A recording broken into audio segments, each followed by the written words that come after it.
What's up, guys? This is the last end of this year. I don't know why I even try to say that, but I'm trying to say a conclusion of officially the rankings of the numbered events of UFC 2025. Let's get a round of applause for this. You made it. I'm happy. I don't even know why I have these headphones on because I'm not even listening to anything. What I'm trying to say is that we did it. We survived a very, in I'd say early words, we had amazing fights this year. Kind of say it's bland. Nothing really special that came out beside, I guess, like 4 really fights in the main event cards that really just popped out. Some of the great fights that has been produced by some couple of our favorite fighters. I don't even have to name them. You kind of know, from the Samurai, from Alex Pereira, from Ilya, from Islam, to even Royval and Joshua Van with an incredible fight they had at 125. But today, I just want to make the official rankings in my personal opinion, from what I remember, and my reactions. So each card that I could describe is officially the rankings from worst to the best one. Now, these are probably only, 100 of these videos. This is, again, my personal opinion. And I'm trying to go down, not trying to go deeply in each card and it fights, but I'm trying to go now is how much I remembered by it, how impactful it was in the moment and the feeling of the aura, the fighters, the storyline, from the change of the title and to comebacks or, unfortunately, the end and retirement of some of these fighters. Now, to make this simple, I have brought up here the perfect, now the tier list here, and we're going to have all the fights underneath here, all 13 numbered cards, and we're going to start off with, obviously, we're going to start off with the worst card of the year. Now, this should be a no-brainer, because the main event was so hyped up after the whole events of Jon Jones and, well, you probably already guessed it by just the name of Jon Jones, Aspinall versus Gane. That one goes straight to trash. Not only was it just a poor card. There's nothing from that card event that was memorable, right? Like the last 2 fights of the night, it was Jailton Almeida versus Alexander Volkov, which Volkov won. Shout out to him, but it was not fun. The heavyweight division is a dead division. Honestly, I would probably cut the heavyweight division if I were like the promoter. I'd be like, you know what? Yeah, I go to PFL, Bellator, whatever. They don't bring no views. There's no high skill level. The one fighter still gone. This is his 5th pretty much title fight. Obviously he won the interim, which granted he did win that fight, but the rest of them he got dog walked by Francis, got absolutely just embarrassed by Jones, and now he had an opportunity against Aspinall, which he was doing really good. I was shocked. I was like, holy shit, this guy's gonna probably pull it off. Then he double eye pokes this motherfucker. And now Aspinall has to have surgery. He's out for I don't know how long. In the heavyweight division, once again, since literally Francis, it is stalled and left behind. Literally, this division has been so dead for the past, you could say, half a decade. Before 2020, this division didn't really have any name. Besides like Stipe really putting his work off, he never was someone who talked, never someone who go out and bring out media attention. Jon Jones' hype up to move to heavyweight was just literally, blue balled the entire company and embarrassed Dana White, embarrassed mostly the fan base, because he only came to fight a guy who wasn't a champion against Ciryl Gane. He wasn't even the rightful. Francis left. Then he fights a pretty much retired point, Stipe, who hasn't fought in 4 to 5 years. Jones stalled for 3 years and people were expecting him to come up, and he waited a perfect time since Francis to leave. Now he has a rightful contender, a person he was supposed to fight by the law of the interim versus the undisputed to unify the belt. He doesn't. He just retires. He's a joke. I don't like it. And this is where it brings up here, right? The Aspinall versus Gane. And then you always see you have Dern versus Jandiroba. That was a better fight. That was a good fight. That was a B+ fight. right? They had their moments. They're out grappling each other. There's a lot of reversals. McDermott did enough on the feet to beat Jandiroba. Jandiroba unfortunately just tried to wrestle and engage, but really didn't do anything. Just got more time control. Awful fight. Awful fight card. Out. This is one that I just completely want to forget. Now, we move on to the second worst. This is a trash fight as well. Du Plessis versus Sean Strickland. Trash card. Nothing special, nothing crazy. I mean, who was even like the second person who's fighting? It was Zhang versus Suarez. This was another fight that Zhang, she did pretty good. Nothing special. Just dominated. Another, Tatiana Suarez was someone who's supposed to be like the ultimate wrestler. She was out for a while. She was going to be the one that's going to like dethrone, be the next face of women's MMA. Absolutely got out-wrestled, out-beaten, out-hustled by Zhang. All that hype just completely died after the first 2 minutes into the fight. I was like, all right, this is going to be another one of those cards. Now, Du Plessis versus Sean Strickland, too. A lot of people weren't calling for this fight because it was unnecessary. In hindsight, yeah, Sean did beat Paulo Costa to earn that rematch. He waited. I kind of thought he did win that fight the first time. I think that just sounds controversial. We're trying to stir up so many pots, especially because it's already beyond. This is years ago, right? Watch that live. Watch it with my buddies. And most of us knows how the rules go. Sean Strickland won that fight. 3-2. There's no argument to say like he didn't win that first fight. I just don't see how Du Plessis beat him. But Australia with the rules, and we already know how it was going, and Sean was bringing a lot of bad attention, and people just didn't want to admit that he was the champion because of his antics. And granted, but still, in the end of the day, he won that defensively. Now, obviously, after he's lost, he comes back, fights Du Plessis. He says, let's make it a war. We make bloody. Everyone go die. This and that. He doesn't do any of it. All right. I like Sean as a person. His fighting style is meh. It's not very attractive. You know, he's extremely defensive. Phenomenal boxing. You know, even his wrestling is very underrated. I think some people don't talk about it enough. But Du Plessis went there and schooled him. 5-0. Sean Strickland could do nothing. Even the most, I guess, not the most embarrassing point, but even that right overhand that pretty much looked like a windmill from Sean Strickland kind of explained the entire fight. Sean couldn't put any pressure. Du Plessis was outstriking him on the feet. Not a lot of wrestling in that moment. And by the end of the fight, I was like, all right.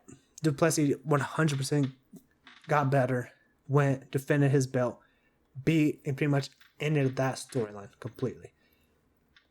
Still was a trash card. Nothing memorable. Nothing I could say that just made it like, wow, I want to go back, rewatch it. No. Next one. And I think this one we could all agree. Man, and this was one of those fight cards that like I was watching it and I couldn't just believe in my eyes. Granted, this is a mid card. This is not a trash card. This is a mid card. You could put in trash. I might change it. We'll see. It's the Pereira versus Ankalaev. Okay? This one is one of those fight cards that personally, I watched it live and I just knew something was completely off that night. All right, Pereira was going in, literally trying to defend his belt against his, pretty much his rival that people were saying like he was trying to duck. But he wasn't. He went out there and fought him, and he had multiple defenses in such a short time period that I knew that this was going to affect him physically and mentally. You're tired, right? We'll go down with Merab and Yan, but prime example was that fight. Ankalaev did such a well job putting the pace, keeping him at bay, shooting the takedowns. Pereira did a beautiful job stuffing all, I think, 11 of them. But Ankalaev was just able to really push on the pace, put in a phenomenal boxing against him. And that was a very weird take of mine. Because I just always said, like, if Pereira could stop those takedowns, he's able to let go more easily. Yes, granted, a takedown will always going to be in his head. He's always going to have to keep his hands in a certain area where he's uncomfortable. But he should have put on more pressure. And there's moments I was like, why aren't you letting your hands go? Why aren't you literally just trying to push to a fight toward the middle of the cage where you do really well? And now you go a corner and fighting from the outside. Wasn't doing any of that. The entire time, it looks like Pereira was fighting not to lose. And Ankalaev came and fought to win. Ankalaev won that belt fair and square. I think he did a really good job. It was a mid-card. It wasn't a bad card because you had Justin Gaethje versus Fiziev, which was a phenomenal fight. That fight was really good. Really good. And then you had pretty much won the knockout of the year. Mauricio Rufy knocking out King Green. Dude, that spinning back heel kick straight to the dome. Wow. Like, so some of the fights in that card was definitely memorable. And trying to remember another one who was in there. Yeah, I mean, Lucine, though, and Marshall vs. Santos are pretty much all right. Nothing too special in the card. It was a mid card. It was all right. I give it like a C. Yeah, like a C on that one. Move on to the next one that I personally think was pretty bad. A mid card here. Trying to think. And now, you know what? I think what I'm going to put is Duplessis versus Chimaev on the mid card. And I'm going to say the reason why. Actually, I'm just now remembering the cards and who fought in that. Pratis had that knockout. Murphy had that knockout. But Michael and Jared had an alright card. Kind of nothing too crazy. Would I put that mid or an average? I mean, you had Pena, versus Sean O'Malley, Merab, Julia, Gastelum, Pfeiffer, Patchy Mix, Bautista, Vicente Luque, Kevin Holland. No, I'd say this is an average card. And I'm going to make an argument about this one. Because the one I'm actually going to put on mid might get me some hate. Merab finishing Sean O'Malley was insane. It was a very unwell-deserved title shot from Sean O'Malley. I did not want to see him fight for a title, but getting finished kind of made me happy because it's like, okay, we officially moved from you because we just know you can't be a champion, right? You have Umar up there. You have Jan up there who beat Sean O'Malley. Merab is still up there. And you still have a need to fight Corey Sandhagen. So those are 4 guys up there that I generally just don't think he's going to beat at all. And seeing that kind of win from Merab just made me a better fan for Merab. Because it's still one of those fights that like you start to grow and start to like Merab. Because in the beginning, he was boring, very dominant, but he just knew his style was kind of straightforward. And this one, he started to really believe in his hands. Julian Pena versus Kayla Harrison was very I mean, you could have guessed it, right? You just see this Kayla's just strong, buff, two-time gold Olympic in judo versus Pena, who, no offense to her, but Pena is not like a great fighter. Horrible hands, all right wrestling. She beat Amanda, which the second fight kind of proved like it wasn't a fluke. But I just don't think Amanda was immensely right in the fight. I think she just did not take Julian Pena as serious as she did on the second one. And, I mean, next you know, like, Pena, who always, you know who she beat, right? Raquel. She was an alright fighter. Not that dominant. It's the one I say Pfeiffer versus Gastelum was an alright fight, too. Pfeiffer just put it on Gastelum. That dude has a strong chin. And Mario Bautista, again, schooling Patchy Mix. Patchy Mix was one of those overhyped fighters. And it sounds like I'm trashing it. But I do think it's an average fight because it was just one of those cards that, like, it was good fights in there. You could go back. 2 finishes in the last 2 main event, decision, and a submission. Right? You got 3 finishes out of 5. Right, 3 submissions, crazy enough. And then you got Vicente Luque losing against Kevin Holland. I love Kevin Holland. He's one of my favorite fighters. He's a funny dude. And him winning just kind of brings a smile to my face. That's why I give it an average, because there were finishes. You go back in that fight and there were finishes in the fighters. Maybe not knockouts, because you got Gaslam, who's like, literally an iron chin. And Patchy Mixed with Mario Batista. Mario Batista is a good fighter. The guys he lost to are all elite, right? His last fight against Umar, he lost. But he was beating these guys who, I was going in and I thought Patchy Mix was going to beat Mario Batista. Completely wrong. Mario Batista schooled him, literally made him look like he did not even belong there. Completely dominance. Good fight. It was average. Now, the one that I would say was pretty mid to average.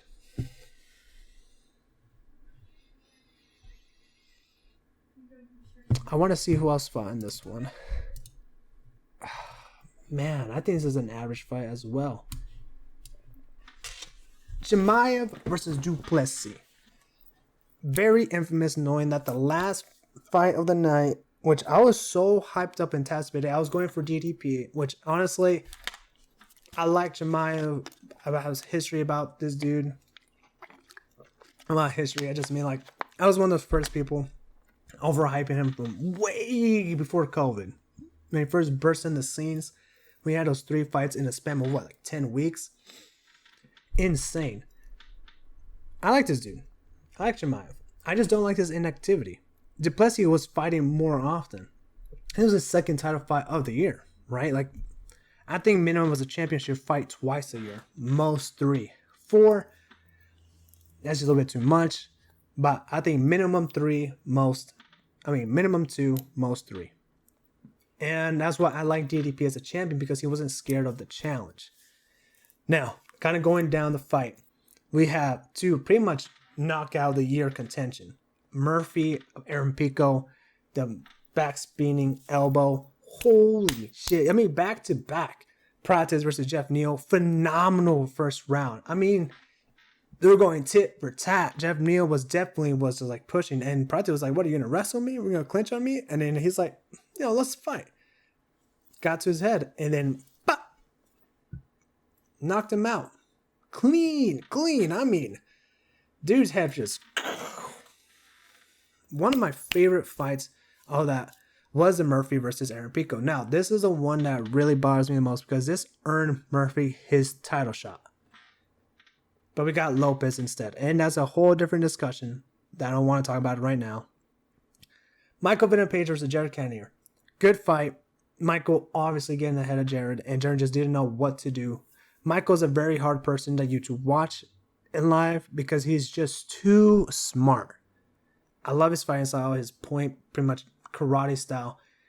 It's just so hard to deal with if you're not going to wrestle him. Like, Ian Gary beating Michael was insane, right? Because Michael hasn't lost against anybody until, like, literally since Ian, and before that.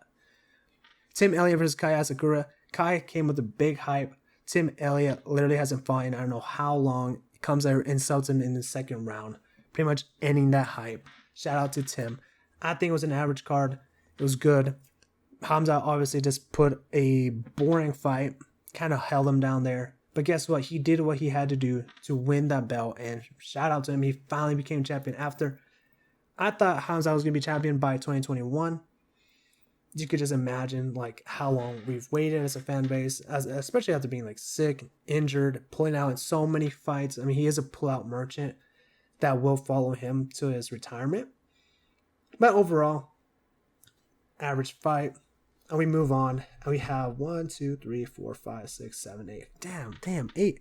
I've already been talking for 20 minutes. I got one fight that I would say belongs. No, I say this is mid. I kind of change it because I want to just space it out pretty well. I could probably even agree that this is a trash card. An elite fight. I like this fight. I liked it pretty much, but it's also an average card. I'm gonna put Moicano versus Mac, and I'll say this: the reason why. 2 of those fights in that fight card really saved the card. It is the Jerry Prohaska versus Jamal Hill and Murad versus Umar. Now I'm very biased for Jerry. Obviously, I think he's my pretty much all-time favorite fighter because he's just so entertaining. Always go to like literally to the kill. He is a kill or be killed. Only had one decision as his entire career. He is a kill or be killed type of fighter. I think the reason this is going to be average is because this fight against Jamal Hill. Jamal Hill, they were 1-for-1, right? Jerry won the first round. Jamal Hill won the second round. And it was down to the third round that I remember I was literally pacing in my room back and forth because I was so nervous. I was like, dude, Jamal Hill is a killer. I mean, his fight against Glover, people forget this guy can fight.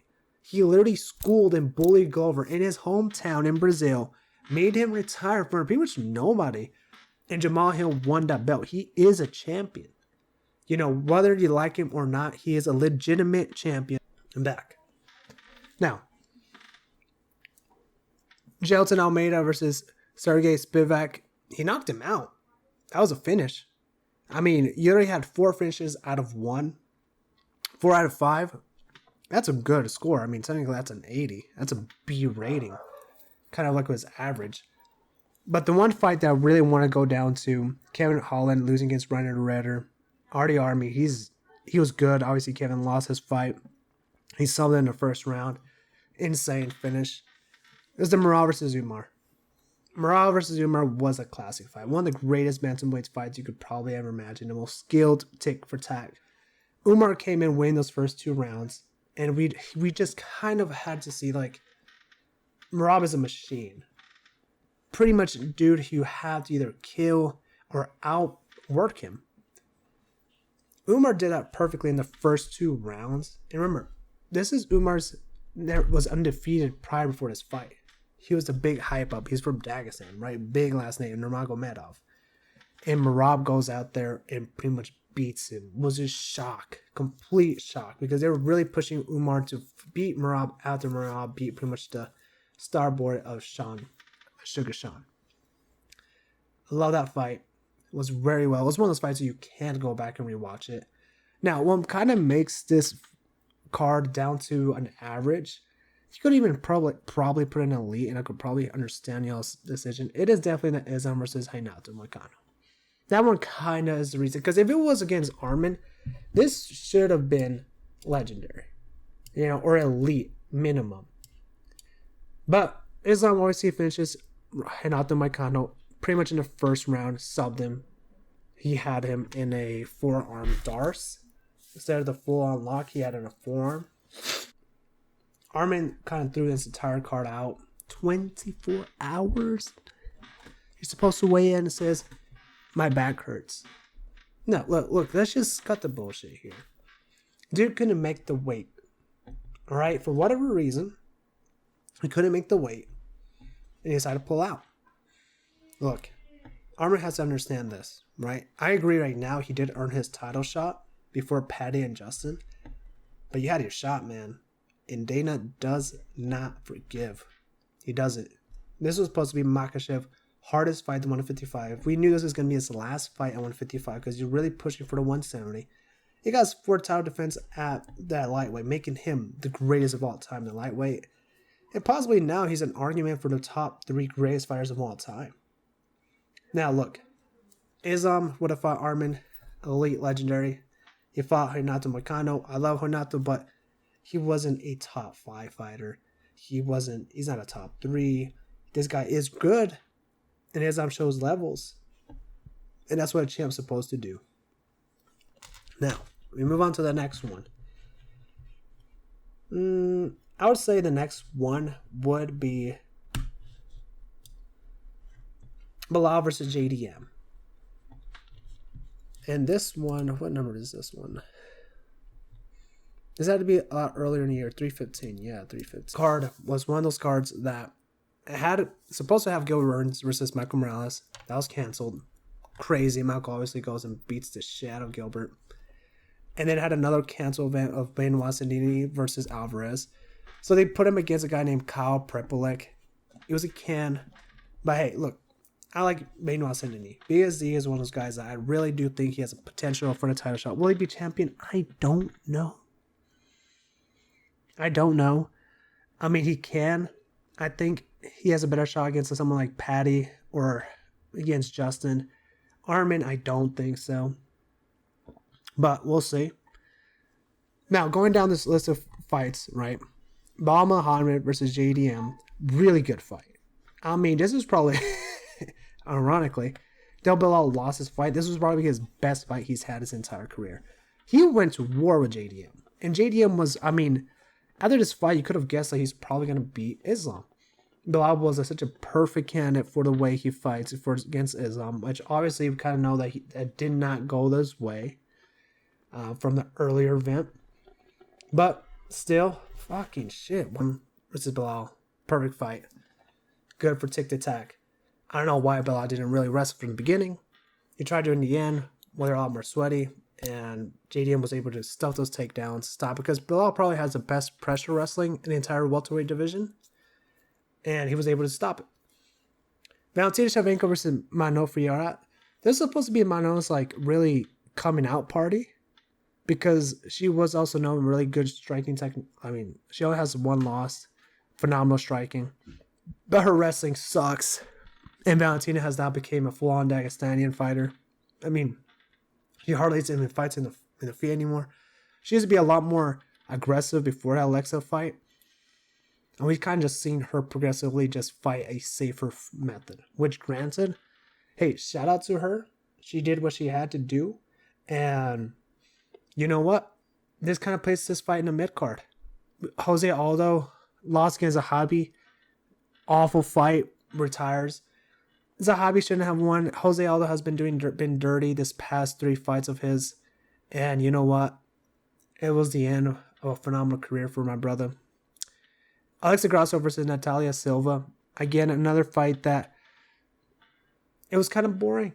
Silva, obviously, she just outschooled Alexa. And Alexa just had nothing to do. Alexa seemed like she was very lost there. Did not want to be there. She was very slow in her fighting. She just did not look like herself, unfortunately. The only thing I would probably say, I really liked the entire fight, beside the main event with Belal and JDM, was the BSD versus Kyle. That's the one I really liked, because I kind of said earlier, I do like BSD's fighting. He's insane. Former military dude. Special ops in France. But it's a mid-card. Now, the last ones I probably would put in the mid. It probably guessed it. I just want to make sure my decision is right on this one. Holloway versus Poirier was an average fight. I want to see this one. Who all fought on this card? This is the middle of the summer. It's 3/18. So there's the game in the summer. Decision. Dude, honestly, this card kind of sucked. Oh, man, dude. That's not even an average fight. This is a mid-card. Okay, but if this is a mid-card, we're going to have to make an exception out of one of these as a trash card.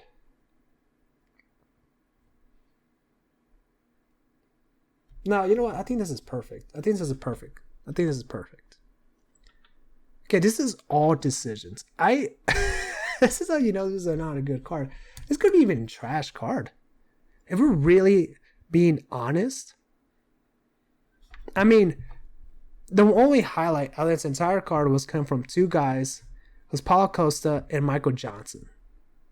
All right, those are 2. And sorry if my screen's right here, so I don't know. I'm looking. Looks like I'm looking straight at the list. But Michael Johnson versus Daniel Zerhuber. Dude, shout out to Michael Johnson. That dude, love that man. He's on his way back. He's 3-0. Obviously, I don't think he's going to fight for a belt. But guess what, dude? He's just going out there putting that the old head still got it. The one fight that really disappointed me was Dan Ige versus Pitbull. Shout out to Pitbull. Obviously, he's a veteran of the game. Champion of Bellator. But I was rooting for Dan Ige. Right? Dan Ige has been one of those, he's a good fighter. Technically could have beaten Murphy. Dude didn't gas out. Gave Lopez a hard time in a 4-hour notice. So him losing against Pitbull and pretty much a full-on decision. I mean, Dan Ige I generally think he's in a 3-fight losing streak, if I'm not mistaken. No, he beat Philly, lost against Lopez, Murphy. He beat Woodson. I remember that. So, I mean, out of his last 4 fights, he's only won once. That card was kind of bad. Man, this is I completely forgot about this card. Like, I'm not lying. Like, I wish I was lying to y'all, but no, this fight was actually really bad. Because, look, Max Holloway beat Dustin. Beautiful retirement for Poirier. But Dustin really didn't put up a fight. Obviously, when you're in a retirement mindset, you're not going to go out with a win. And it is so hard. You had to go in the mindset where you're going to win and then decide to retire after. But you can't go in a fight and think, like, I'm retired there. Especially because this post, like, Dustin Poirier is obviously, like, he's a phenomenal fighter we all love and enjoy. Max was going in there knowing that he had to win, put in a statement. You know, he's coming up after pretty much a loss against Ilya. And now he's going out there to defend his belt, the BMF. You know, he's a BMF, but it's not a real belt, right? Paulo Costa versus Roman Kopylov. That was a good fight. That was a good comeback for Paulo Costa. Shout out to him. Kevin versus Daniel Rodriguez. Daniel Rodriguez, I actually like that fight. I think he did win. And that kind of just move up to a better position for him and his family. Everything. Daniel Rodriguez is just, you know, he's one of your favorite fighter's favorite fighter, right? And not like in a way of legend. I'm just talking about, like, this dude's just a dog. I like the dude, the way he fights. He's just aggressive. But overall, beside that, like, none of them really stood out. No knockouts, no submissions, all decisions. So this was a very long night. And, I mean, even the preliminary card, 3 decisions, 1 knockout from Mateba. I mean, the early prelims had all finishes. So it started off strong. It just ended bad. I think that's a trash card. Sorry. I think it was a bad card. Not good. Not good.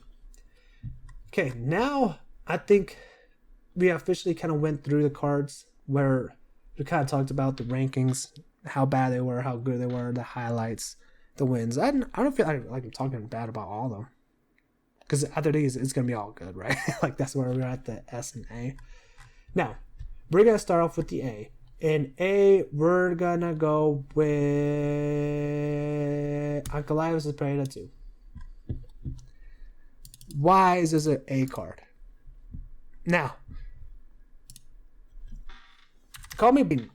Look, the reason I'm getting an A, very biased here, but you kind of had 2 of your favorite light heavyweights win that night, right?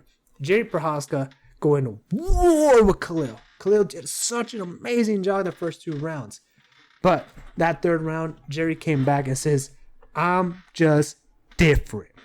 He's a different animal, different mindset. He's a warrior, thick and thin and through whatever that saying goes through. He's a warrior. And then Alex Pereira goes in there and completely embarrasses Ankalaev. Right? That pretty much are not even asking for a 3rd trilogy. Which, I mean, you could argue that he did deserve a trilogy because he did beat Alex the first time. But they're not going to give it to him. It's just not. He doesn't bring up the pay-per-views. And then the Merab versus Corey Sandhagen. Corey did such a beautiful job. Again, first round. And then Merab goes out there and beats him the next 4 rounds. Merab just shows how dominant he is. How well a fighter he is. And you know what? I remember watching that fight and just seeing, like, holy shit. Like, because Corey, I mean, after the first round, I thought that he's going to do it. I like Corey. He's a phenomenal fighter. Love the warrior mindset he has. He has potential to be a champion. But he's just right there underneath the top 3. Right? I don't think he beats Umar. He lost against Peter Yan already. And he's already lost against Merab. Right? He's just that guy that's in the 5... the 4 category, the 6, where he's good. He could beat everybody else in the card. I mean, in the division. But he just can't get over that hump. That last push to make you a champion. And look, that's not for me to say. You know, I think if it was Sugar Sean, I think he would beat him for a championship, but it just turns out to be Merab. Josh Emmett versus Yusuf. I like Josh Emmett, but I think it's just kind of at that point where he got caught pretty quick. The first 32 minutes of the fight, you know, he didn't have even a chance to even throw a shot before Yusuf timed to weld the double leg, got in a position, and then Josh tried to fight out, and then he just got his arm caught. In that moment, I thought Josh had plenty of time to stack upon him and then pull his arm out. But I think out of obviously your adrenaline, a lot of emotions, a lot of fight, I just think he tapped a little bit too early. I think he could have mustered away and followed him more. But again, he is a lot older. He's about to be 40 years old here soon. And I just think he's just trying to time as well. And knowing his body, right? If he was probably in his 28 and 30, he would have 100% fought it. He's just a lot older guy. Shout out to Yusuf. I mean, now he's in a good position that he could also potentially fight for the belt. He's another guy in that talks. He just has 1 or 2 more fights. Magomedov versus Pyfer. That's another really good fight. Pyfer really showed his development of just a fighter. He's not just a guy who's going to punch you really hard. He's able to wrestle. And he's able to sub Magomedov. But it's not just, you know, funny enough, like you have Magomedov and Magomed both lost. That's very, very poetic in a way. Now, I'm not going against all those Russian fighters are from the Caucasus area. Some of my favorite fighters are from the area. But still, I think this was an elite fight card. A lot of good performances. Sometimes it's ones that you'll never forget. Obviously, from the Jerry, the Alex, the Merab. I mean, those pretty much 3 cards pretty much really carried it. Ateba, another knockout from that dude. Even, again, unfortunately, this is one of the fights that Patchy Mix also, again, lost. Trying to see here, a lot of decisions in the beginning, and it's like one of those things, like it really depends on your taste and what type of fighter you're looking for, because this could have easily been an average fight. It could be. Some could even argue it was mid. I like as an elite just because of the fights they had, some of the memorable ones, and just your kind of your fighters that you really are rooting for to win. And I don't like to say that because obviously if you're like a Magomed, kind of hurt a Magomed fan from the area, kind of hurts. If you're a Corey fan or a Khalil fan, it kind of hurts, right? But I think this deserves to be an elite fight card, and I might get some slack on that one. So, next one. Now, I'm in between...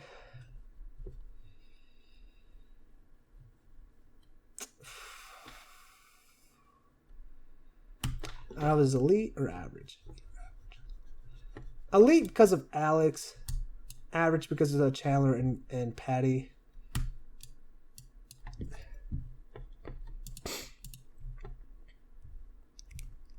$314. And this is one fight card that I also, because of Lopez are fighting again.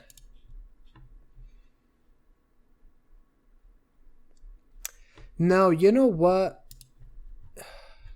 For this, starting off on the main card, Dominic Reyes makes a beautiful knockout against Nikita Krylov. Right, but obviously before his last fight where he lost, pretty brutal. I mean, Dominic came from a 4-0 losing streak to a 3 winning streak from that night. I remember, I think it was a 3-fight winning streak or a second one. Anyways, Dominic did pretty well just finishing him on the first round. And I just remember just jumping up, being so excited. John Silver versus Bryce Mitchell. And I think this is the reason it's going to really push this to the elite. A lot of shit talking between these two guys. Did not like each other. Not even one bit. John Silver was able to come out and just out-grapple the grappler. Just sub him. And pretty much make him fall asleep. It was brutal.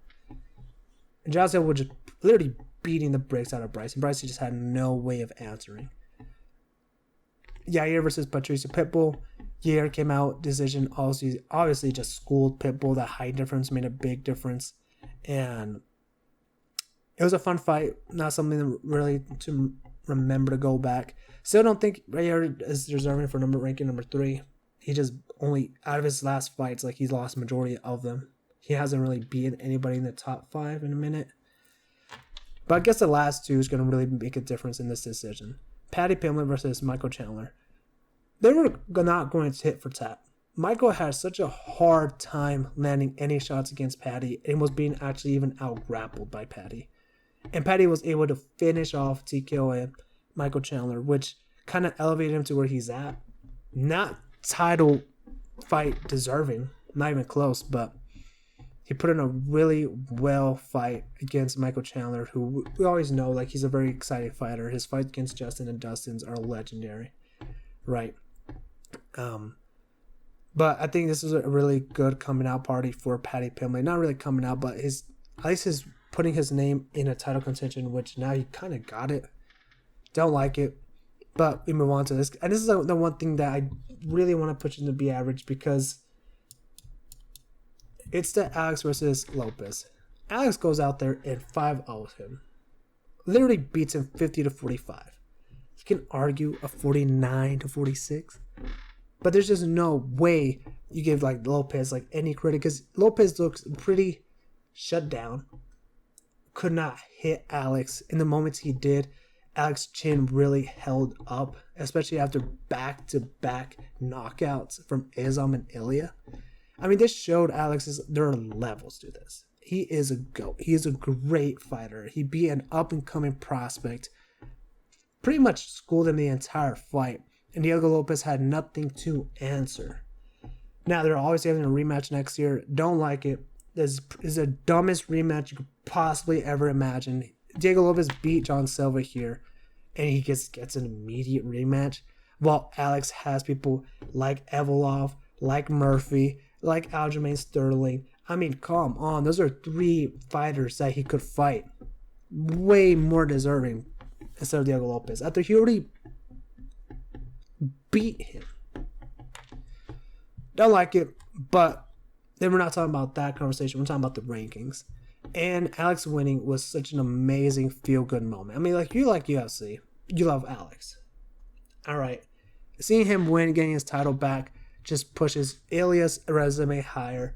Islam's resume is higher. And he pushes Alex into a whole different level. Like, he is a top 10 fighter of all time. You know, you just cannot argue him outside. There's no way.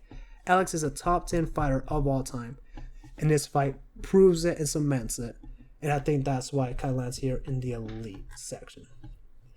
Now, a fight that probably might... This one is an average. This is not an elite fight. JDM versus Islam and Shevchenko versus Zhang. It was a build-up to beat a legendary fight card. And that's why I think it drops off 2 full categories, because of the way it finishes. UFC 322. Let's see who was also in that fight card. I mean, man, this is an average to an elite card. But it's not elite because of the last 2 fights. And I'll explain this why. Starting off, I mean, strong start. BSZ finishes Bernal Deniz in the first 16 seconds of the fight. I'm talking about, like, dude, Bernal was in his, like, one of those positions where he could fight for the belt, but they just never really give it to him. He fought anybody in the top 3, and he kind of lost. Charles, Arman. And he has a chance, and he beat Renato Moicano, who Renato beat BSZ. Crazy how MMA math works, right? BSZ goes out there, finishes him really well. The next fight, one that I was really anticipating, because this was actually a canceled fight from earlier. Carlos Prates was supposed to fight Leon. Leon pulls out. Or no, how did it go? Yeah, something happened between them. They were supposed to initially fight earlier, because Prates fought against Ian, and then Leon ends up fighting against Brady, and then JDM, because JDM was supposed to fight Leon, but JDM fought for the belt, and he won the belt. It was a whole mixed match, but they finally end up meeting each other. And this is honestly one of the saddest things I've seen a former champion. Leon Edwards has lost 3 fights in a row by decision, by sub, and now by knockout. And Prates shows out there like he can't be champion. Obviously, his fight against Ian Garrios until his 5th round, they start to really puno him, starts really pushing him, starts really putting that pressure. Did not do that in the first 4 rounds against Ian. But I mean, beside this fight, I mean, Prates has beaten everybody. He has finished him. His style of fighting is such the beauty of Muay Thai. It is violent. He is hard-hitting. He's big for that division. His wrestling is underrated. I mean, he is a black belt in jiu-jitsu. We will have to see against a fighter against like Sean Brady, which kind of moves up to the next topic. Sean Brady versus Michael Morales. Michael Morales, 25-26, 19-0, undefeated. Big dude, just like Pratis. Knocks out Sean Brady, who Sean Brady only lost before that was against the champion of Bilal Muhammad.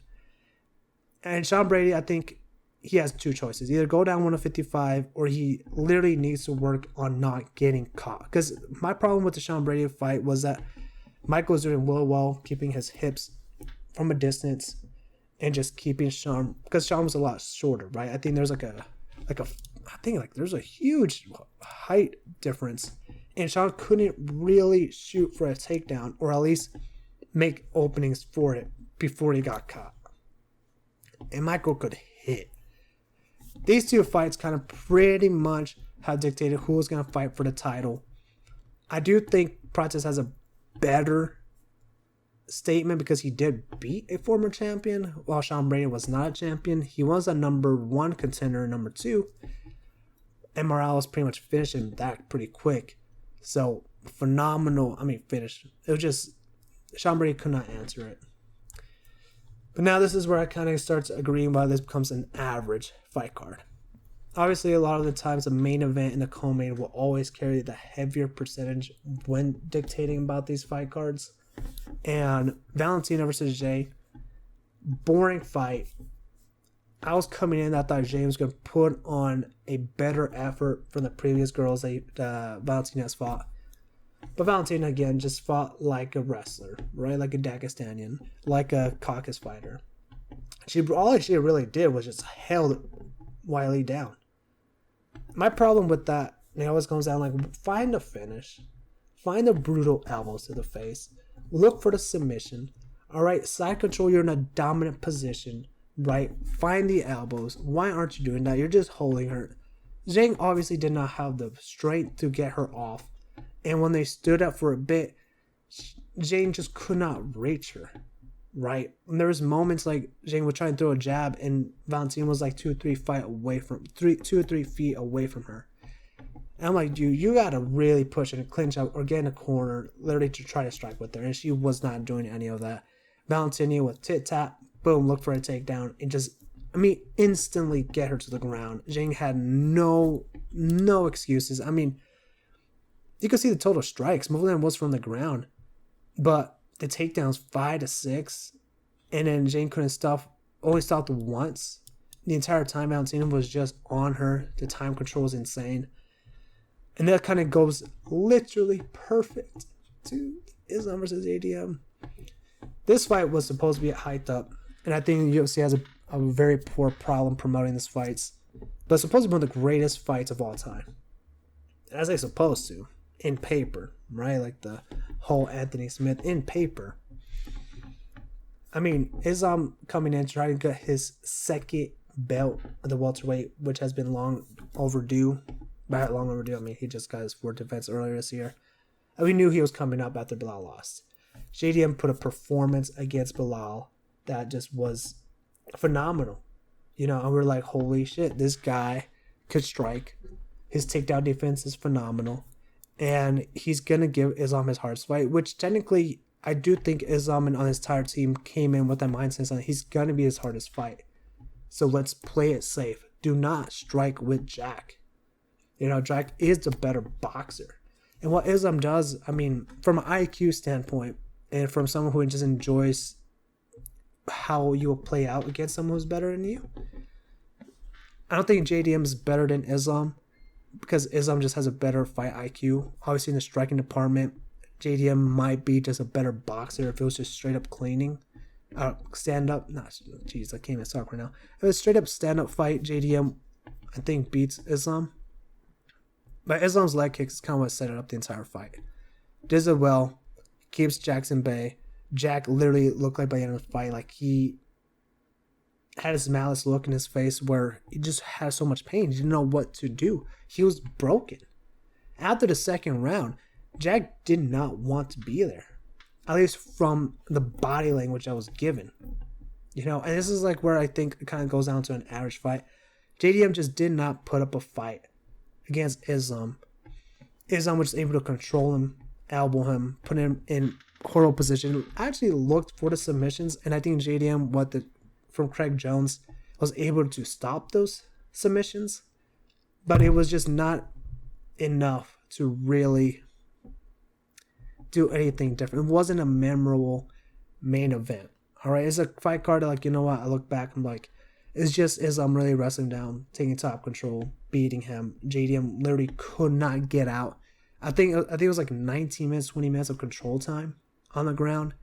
So if you like that type of style of fighting, perfect fight to watch. Personally, I mean, the only fights to remember was the Pratis, Michael Morales, and BSD. The last two, literally got 2 belts for 2 pelts, right? Like, someone's moving up a weight division. One failed, one won, and I think it's an average fight card. Now, these are going to go down to, man, this is an elite fight card, and I'm going to say the reason why. Dvalishvili versus Yan 2. Pantoja versus Vaughn, we already know that Pantoja breaks his arm. Kind of very sad about that. But what carries a lot of this weight was a Peter Yan versus Merab. Because, I mean, I don't even think this is an elite card. I think this is an average. But, man, this is... Again, main event is going to carry a lot of this weight in elite. And I think I might get a lot of slack from this. Because there are 2 fights in this. You could probably even argue 3. That it should make this a mid card. Like, in the world, let's say hypothetically, like if Merab would have won, this would have been a mid card. But because Peter Yan won, and the way he won it made it a very memorable fight. I mean, I do think it's an elite fight card. And my whole argument is going to go down to the Merab and Peter Yan. And Henry Cejudo versus Talbot. Starting with the fight card. Damn, we hit an hour already? We made a lot of editing in this part. Jan versus Guskov. That was a good fight. Good fight. 1 for 1. 1 for 1. And in the last round, I thought John won that fight. I think they screwed him over. I just don't see them giving him a draw. Not a split decision, a draw. Because I don't think there was like a 10-8 round. It was back and forth. You know, there were a 1-1. John won that first round. And Guskov won that second round. In that third round, John, by the end of the fight, had him to the ground, almost finishing him. I just don't think... And it keeps screwing John over. I don't like that. Because he won his last 2 fights. Against Ulbrich, he beat him. Right? Against Michael Ankalaev, I thought the majority draw might have been a correct decision. I thought he beat against Alex Bejeda. I mean, but we're not talking about John right now. This fight was this is the way it started. I was like, judges are pretty off. But then after that, they start to pick up pretty quick. Henry versus Talbot, phenomenal fight of the night. Talbot really beat Henry 3-0, but Henry fought like he knew this was his last fight. We knew it was a retirement fight. He wanted to go out on his shield, and he fought to try to win, knock out Talbot, really putting the pressure. Talbot, literally taking Henry Cejudo down twice was insane. 3 times. Right, compared to Henry 1 time. And it was just also like Tad was just about bigger fighter, taller. His reach was able to keep Henry in bay. Henry really could not really answer it, but Henry still went out and fought his ass off and enjoyed his retirement. Obviously, him coming back was not the smart decision. He went literally from top of the world to now being 0-4. But hey, he went out, had a good fight. It's a fight to remember, to look back and say, hey, now, you know what? Payton is the next step of fighters, and he was able to pass the torch. Brandon Moreno versus Tetsuya Taira. This one pisses me off. because I thought I was going for Brandon, and it was just the way that Tatsuro beat him. It was too early, way too early. And Brandon looked like he wasn't in a trouble situation to really go in there and say, "Hey, stop." That's why he's coming back so quick, because he really didn't take a lot of damage. Right, Brandon was winning that first round, almost had Tatsuro in that armbar, or in a triangle, and literally that was kind of how the first round went. And Tatsuro kind of just beat him, knock him to the ground, and then I don't know I think it was Mark Smith coming in. He had probably had money on Tatsuro, and he just said like, "Hey, you know what? This is done. You're good." And that's just the one thing I really want to put it down to average, is because of the Brandon Pantoja and John. But then the Joshua Van Pantoja, obviously what now happens. Pantoja breaks his arm. Awful way to lose your belt. In the first 30 seconds of the fight, you throw a left high kick. Joshua Van catches it. Or is it right? I think it was right. Right head kick. Joshua Van catches it. Pretty much flips him over. And Pantoja, obviously, to embrace him to catch himself, he puts his hand down. Instinct. And then you see his arm just pops out. Don't like it. I saw that. It literally made me want to stop watching the fight, because I was really hoping for Pantoja to beat him and fight and move up the weight class, right? Move up to bantamweight. But now he's going to be out probably for a year. And we don't know. I don't think he's going to come back by this year, and he shouldn't. I generally do think he should take his time, really recover, let Joshua Van get his belt. So when he comes back, and hypothetically, if he beats Joshua Van, that'll just make him look a lot better. But now we move on to, I guess, what makes this an elite card. Yan 2 versus Dvalishvili 2. Dvalishvili versus Yan 2. Jesus, I screwed that up. Amazing. 10 out of 10.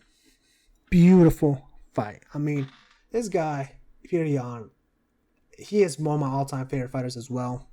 He's in my top 5 personal opinion in the top 5 fighters of all time. This guy could really put on a show. He has the deepest tools of any other fighter we've ever seen. I could argue more tools than Mighty Mouse. This guy is literally, like his name, no mercy. And he was able to outwork a prime, a GOAT conversation, a GOAT of the bantamweight, a top 10 fighter, top 5 on his road. If Merab would have beaten Yan, he would have been on that top 5 conversation.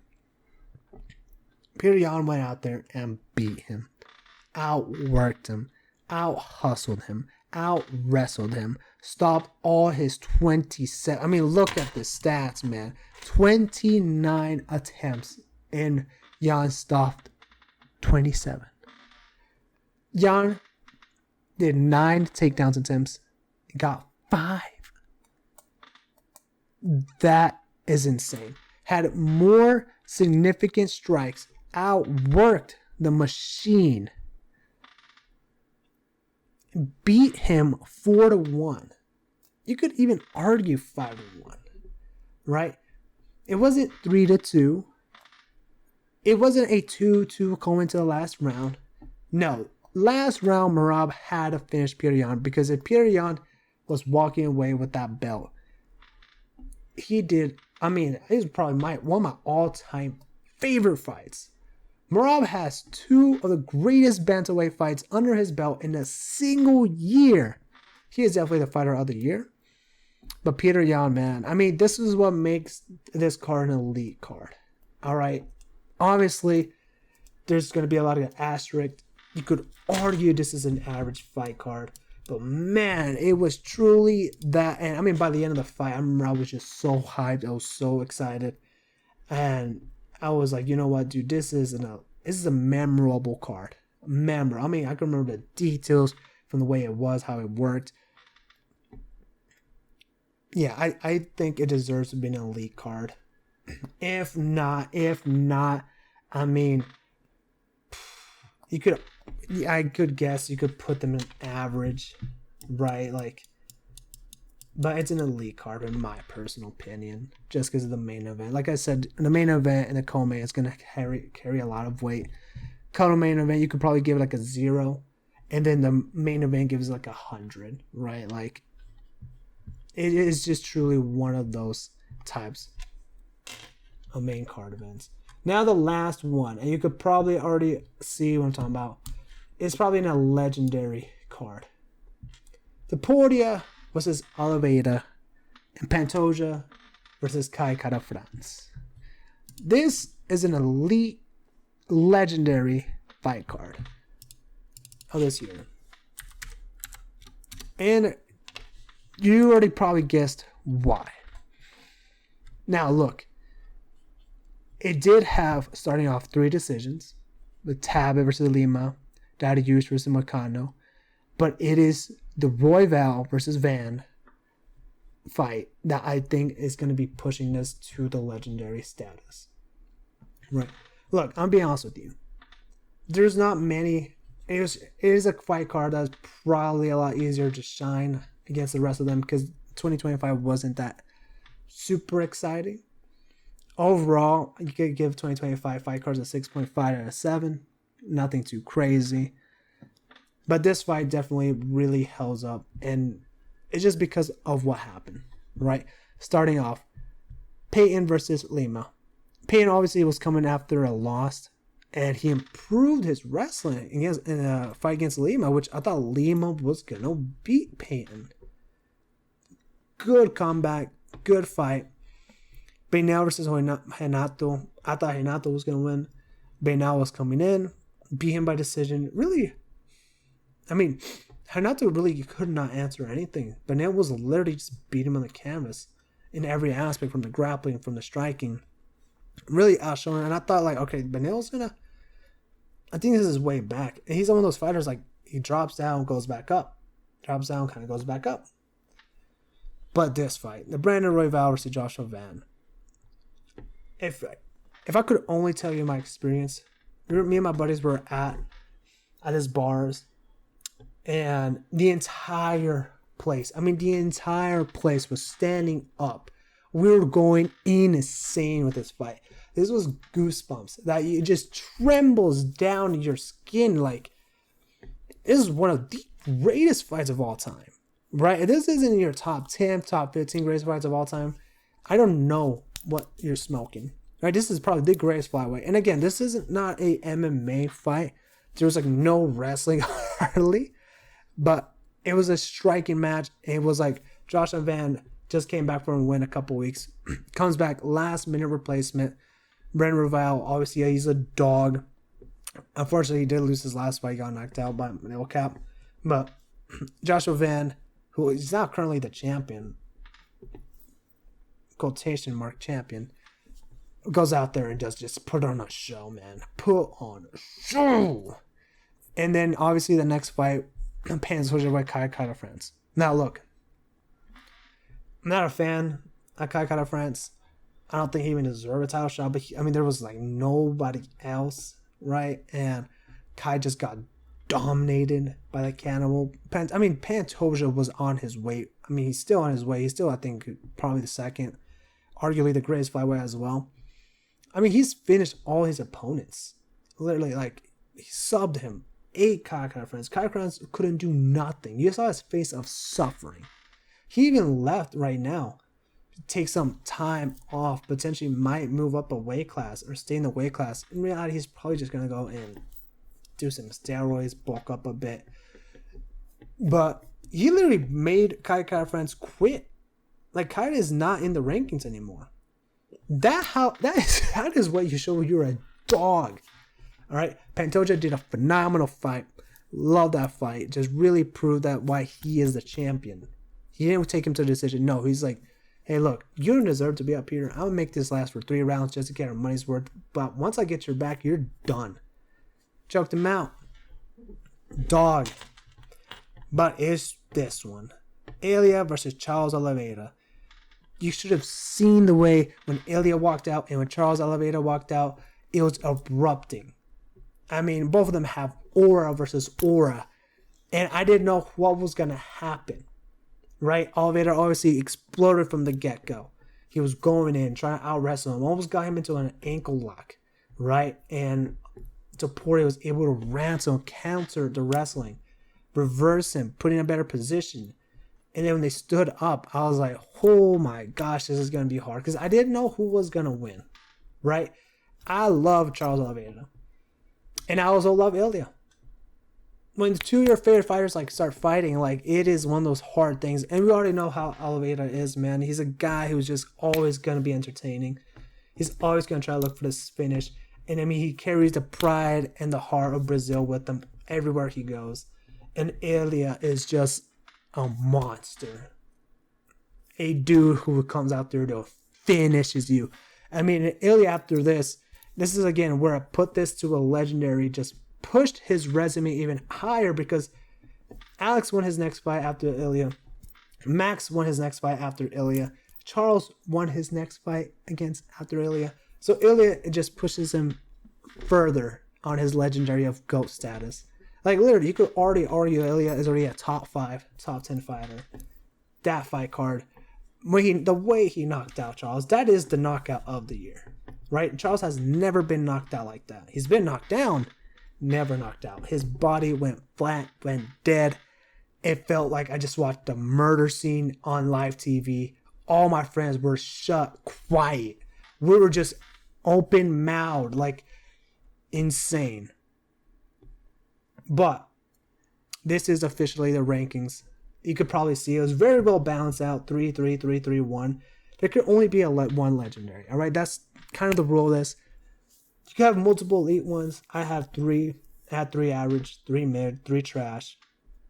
You know, and I do think I present a pretty good case for each one. You know, it is an hour 15 of rambling in this information. But this is official rankings on my behalf. I think it's very similar to I have been looking at other people's rankings. Some that are very similar to mine. And I guess we just all have like very similar opinions. And I did taking credit on which ones deserve to be on which ones in the finishes. But we will see with 2026. I mean, what's going to happen. Obviously, the first 2 main event cards come pretty much week to week in January. So, we'll see. But I just want to say thank you. This is the official rankings of the Ale of 2025, the end. And I can't wait for next year for the annual ranking positions. I'll see you on the next video.